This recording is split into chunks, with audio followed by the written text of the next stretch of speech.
dan Rizal di Gema, Gerakan Edukasi SMA Masehi. Buat teman-teman yang belum tahu apa itu Gema, Gema adalah program edukasi hasil kerjasama antara tim SSK SMA Masehi Jepara dengan DP3A P2KB dan Radio Muria.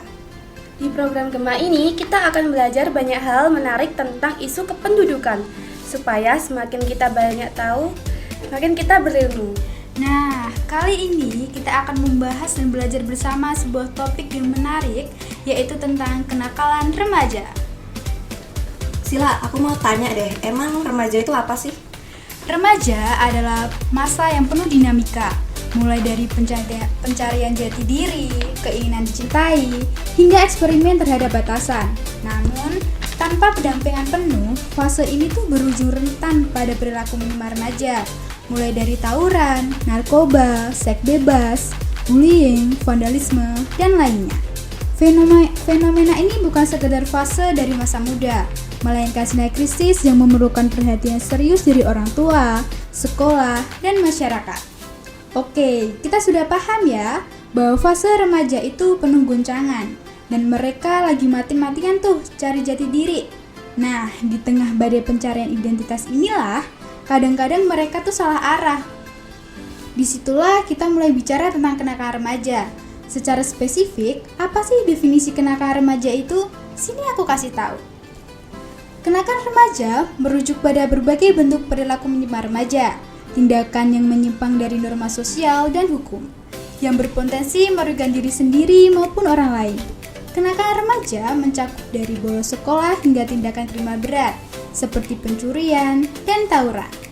Ini jadi kalau kalian tuh udah mulai punya niatan ngabur dari sekolah, sampai kepikiran buat lompat pagar atau nyebul sapam di sekolah biar bisa bolos, atau diem-diem tuh nyuri snack di kantin sekolah, bahkan berani ngajak gerombolan buat malak temen atau tawuran kayak yang banyak diberitain di TV. Kudu waspada ya guys, itu kriminal loh. Duh, bersyukur ya di sekolah kita gak ada yang modern kayak gitu. Iya. Menurut ahli sosiologi Kartono, kenakalan remaja atau dalam bahasa Inggris dikenal dengan istilah juvenile delinquency merupakan gejala patologi sosial pada remaja yang disebabkan oleh satu bentuk pengabaian sosial. Akibatnya, mereka mengembangkan bentuk perilaku yang menyimpang. Sedangkan menurut Santrop, kenakalan remaja merupakan kumpulan dari berbagai perilaku remaja yang tidak dapat diterima secara sosial hingga terjadi tindakan kriminal. Kondisi ini tuh patut menjadi perhatian serius bagi orang tua.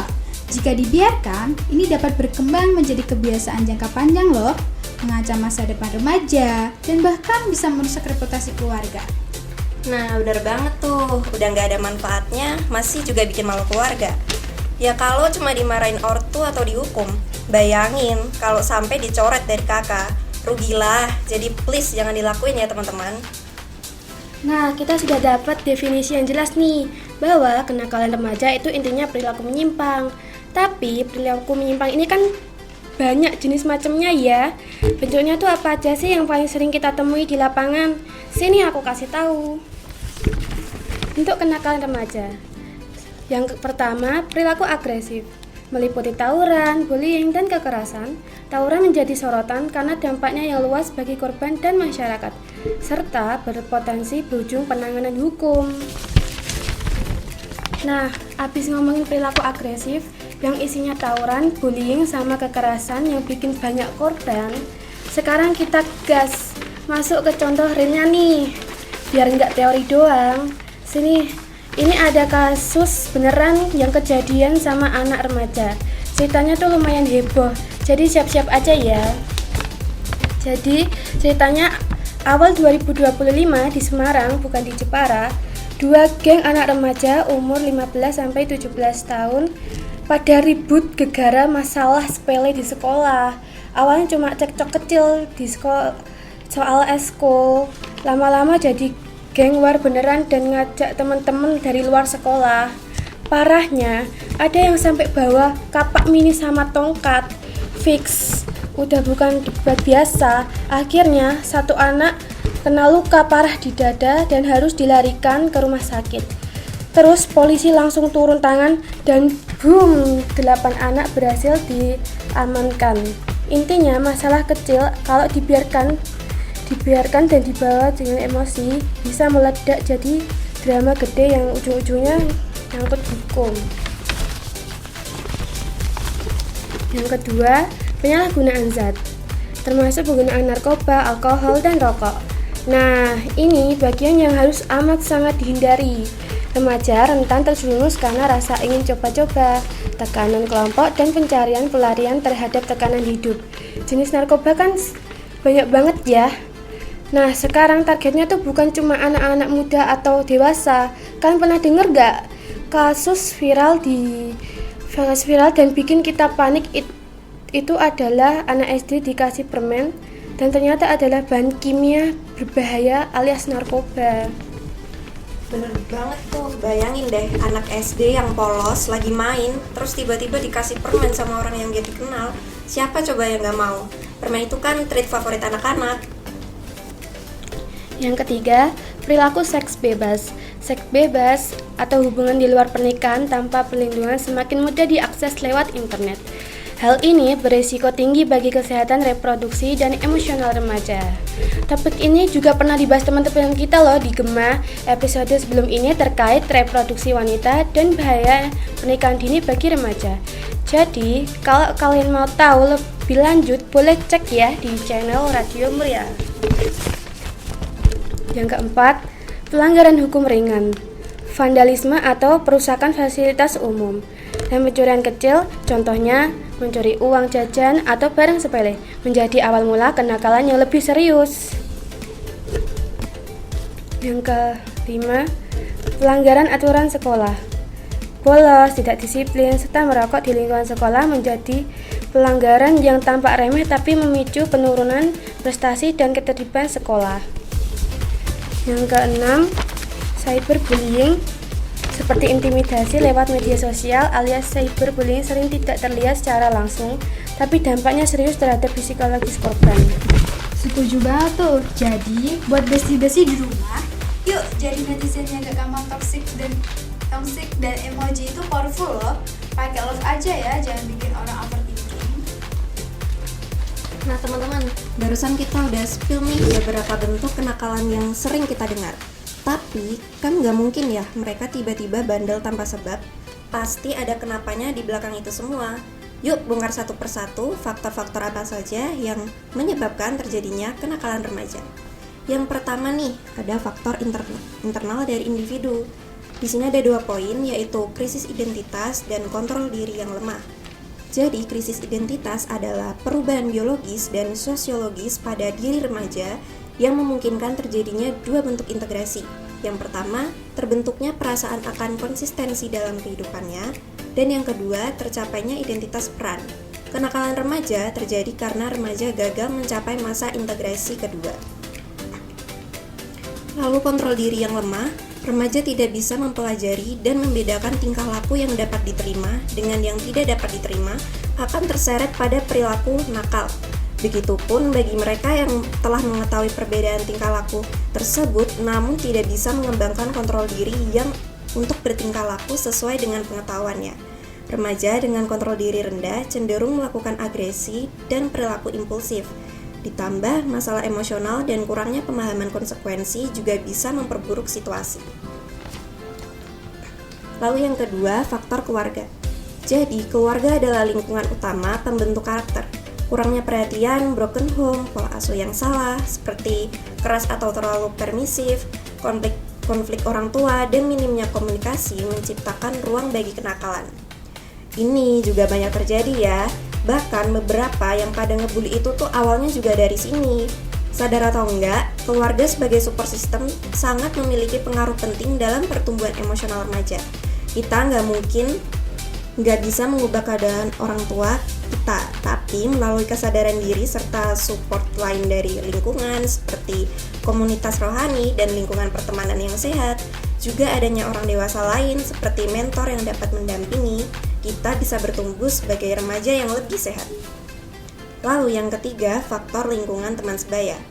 Berdasarkan ranah Research Journal of Multidisciplinary Research of Development, peer pressure alias pengaruh dari teman sebaya punya pengaruh besar terhadap seseorang.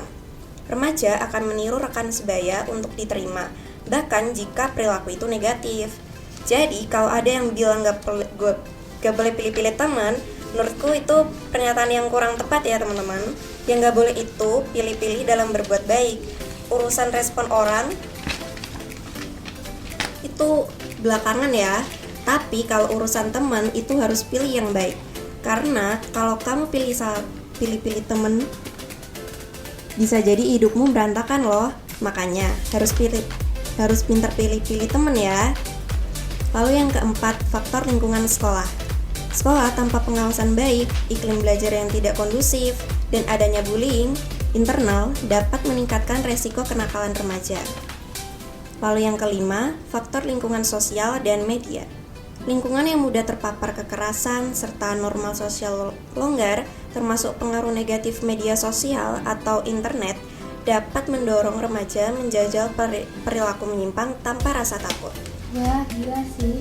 Itu sama banget kayak kasus geng yang tadi gue baca, cuy. Sama-sama gara-gara medsos bikin panas. Wah, serem banget ya. Nah, teman-teman, kita sudah bedah nih habis-habisan akan masalah yang bikin remaja kita oleng. Mulai dari toxic family sampai pengaruh di sekolah yang gak support. Sekarang, pertanyaan yang paling penting, kalau faktor-faktor ini dibiarkan, endingnya kayak gimana? Tentu aja perilaku menyimpang ini akan membawa dampak negatif yang gak main-main, baik buat diri sendiri maupun buat lingkungan. Nah, sekarang sini aku kasih tahu apa aja dampak negatif dari kenakalan remaja.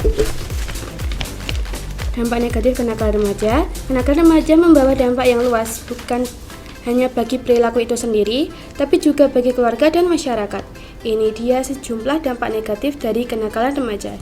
Yang pertama, bagi remaja sendiri, kenakalan remaja mengancam masa kini dan masa depan, seperti gangguan mental dan emosional. Contohnya, kenakalan remaja dapat menyebabkan stres, depresi, kecemasan, dan rendahnya harga diri. Yang kedua, gangguan perilaku. Contohnya, remaja mungkin terlibat dalam kegiatan kriminal, penyalahgunaan narkoba atau alkohol, atau perilaku agresif. Yang ketiga, rendahnya pencapaian akademik. Contohnya, kenakalan remaja dapat mengganggu fokus dan motivasi belajar, sehingga mengurangi prestasi akademik. Yang keempat, masalah hukum.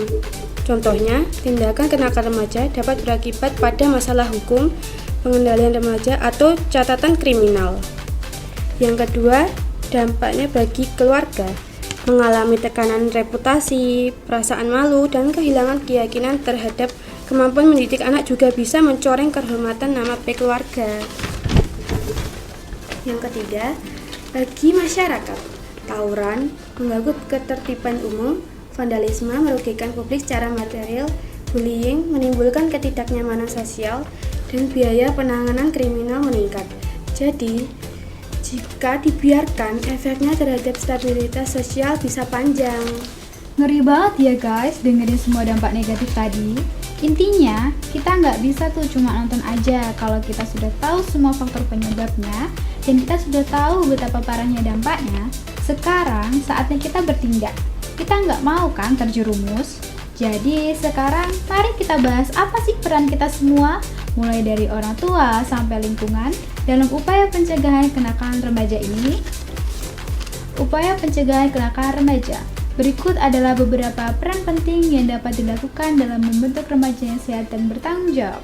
Yang pertama adalah peran orang tua, meliputi komunikasi terbuka antara orang tua dan remaja, penuh kasih sayang dan pengawasan yang tepat, menjadi role model dalam pengambilan keputusan dan kontrol diri remaja, menetapkan batasan yang jelas seperti larangan narkoba, tawuran, seks bebas, dan juga ada mendukung aktivitas positif seperti olahraga, seni, dan komunitas.